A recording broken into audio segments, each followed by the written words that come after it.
Big breaking news coming in here on NDTV. A big setback for US President Donald Trump, with the US Supreme Court striking down President Trump's tariffs. That's right, you heard that right.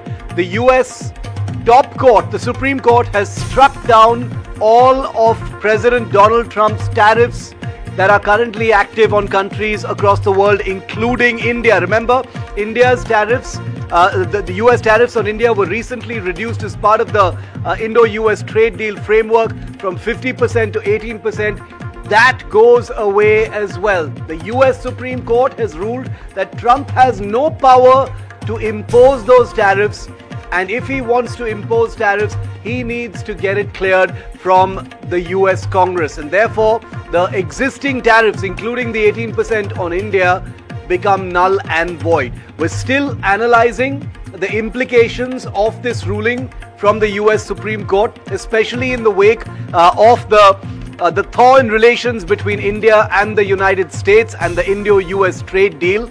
But if this is binding, and it is because this is the US Supreme Court, then technically the 18% tariffs that India still has imposed upon it from the United States becomes a thing of the past and is no longer applicable on India. This is in effect the US Supreme Court striking down existing tariffs that Trump has imposed on all countries, and has also said that Trump has no power to impose those tariffs. NDTV's Aditya Raj Kaul is live with me. Aditya, huge ruling coming in from the US Supreme Court on existing tariffs and Trump's power to impose them.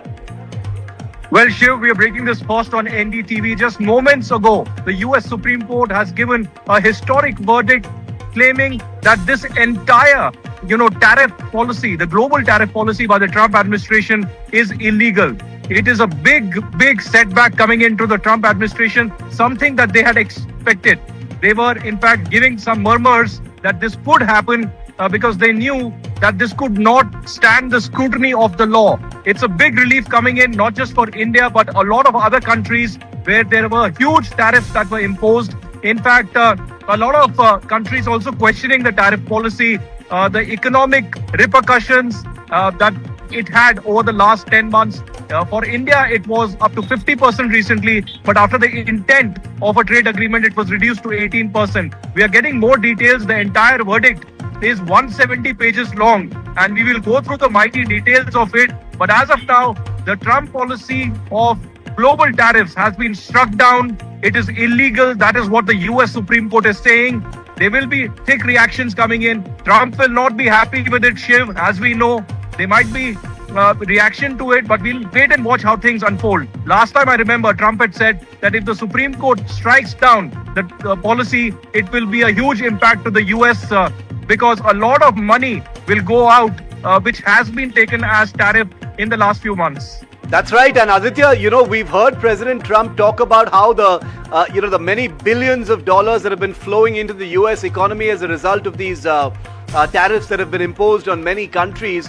I want to ask you specifically as far as India is concerned, because this is particularly important to us, the details of how this will be binding and what the implications are, Aditya, because as you've been covering the recent defreeze of relations between India and the US, the arrival at a framework trade agreement between the two sides, the reduction in the active tariff from 15 to 18% has been seen as a big improvement.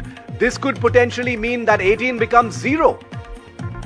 Well, it could potentially mean it becomes zero, but what I would guess at this particular stage, I don't think India will react sharply to any kind of a Supreme Court internal, legal mechanism that is underway in United States. What India will amicably do is be on the diplomatic table, continue with the diplomatic dialogue that is underway, be it with the chief negotiator, Darpan Jain, who is in United States right now, who is negotiating with his US counterparts from the, Department of Commerce, and that negotiation will continue. Remember, both the US and the Indian side this morning, while actually declaring the Pax Silica and having India as part of it, had said that the negotiations are underway. This week also they are having negotiations both in Delhi and Washington DC. And now they are waiting for the so-called deadline of March, mid-March, where the trade agreement will be there. But certainly a major relief coming in right now for India and for a lot of other countries where tariffs were there, potentially 0% tariff. But we'll have to go to the technical details of the verdict right now. As of now, it has been struck down. It's illegal. It cannot be implemented by the Trump administration. Yeah. But will there be any kind of an executive order? Will there be some kind of navigating this legal hurdle? We'll have to wait and watch. Hugely important, and I think what you've said is precisely the point, Aditya. The Indian government is unlikely to react. This is an internal verdict of the Supreme Court in the United States, and even though it impacts India directly, India, of course, will be playing this carefully. After all, this is Donald Trump, and nobody can second guess what may happen, even if it has to do with the Supreme Court. Vishnu Shom, also live with me, has been tracking this very closely, the entire journey of these tariffs. Vishnu, your first impressions? Big, sharp, very unmistakable verdict from the Supreme Court.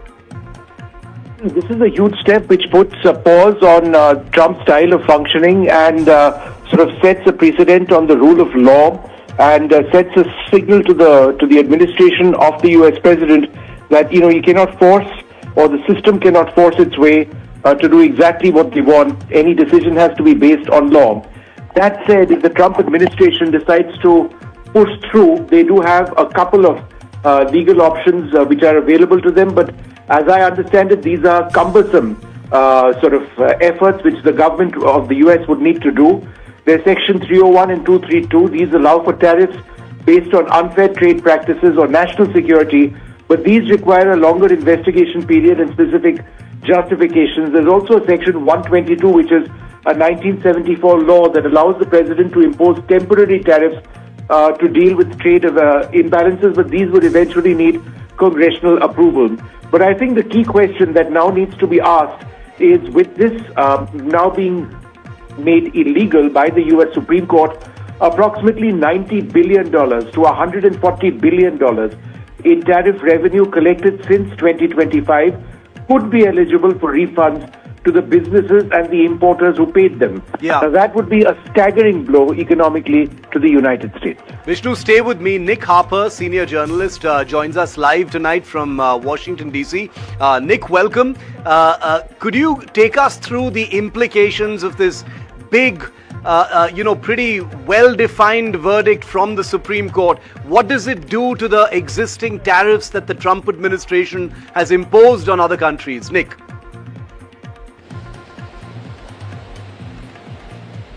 Well, absolutely enormous implications here for the White House, for the Trump administration. These tariffs were really a central economic plank of the whole trade policy agenda that the US president had been laying out during the last 12 months since he returned to office. I'm outside the Supreme Court where that ruling has just come down 6-3 against him from the 9 justices.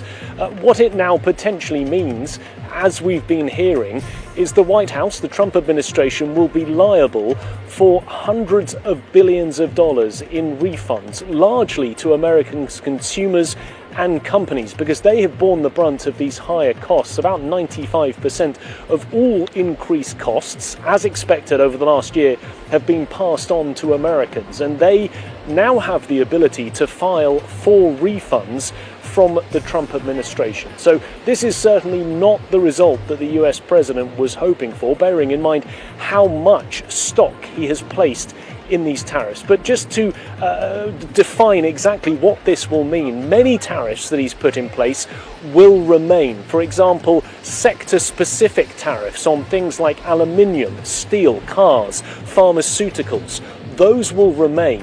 What we will see here is those Liberation Day tariffs announced last April against every country around the world, tariffs that were set at differing rates for differing countries. those are the tariffs that have now been ruled illegal. And I think what we will probably see, as well as this fight for the refunds, is the White House trying to find some sort of way to redefine how they impose these import duties on other countries, because they are unlikely to want to drop them without a fight. And it may well be that they can find another way to impose tariffs using some sort of other powers that have not yet been ruled illegal by the Supreme Court. Nick, does this ruling come into effect immediately? How does it work with the US Supreme Court? Does the Trump administration need to adhere and execute what the Supreme Court has said, immediately? Is there a time frame? How does it work?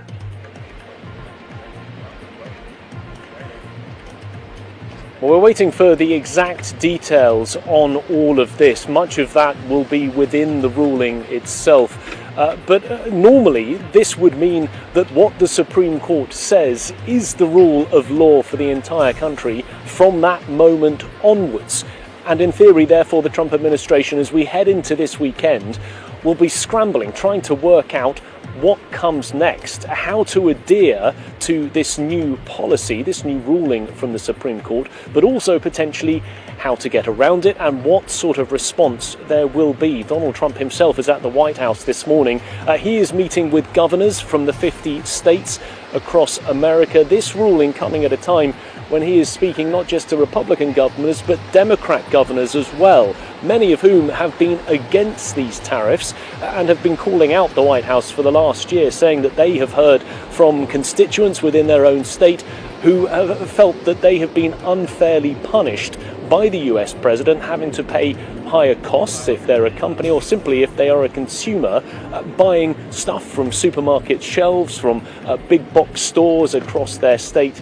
They have seen the cost of living increase as a result of these tariffs. And just one other thought, just to bear in mind, we are in the midterm year. It means that in November there will be the midterm elections, essentially a referendum on the president, although he himself is not on the ballot. And it will be an opportunity for voters to give their thoughts on this tariff policy, many of whom have been very disgruntled about the higher costs over the last year, at a time when inflation was already raised, something that the US president has been trying to battle, especially with the messaging, saying that he has been trying to get those rising prices under control and has been, in his words, he feels, able to do so during his first year of his second term.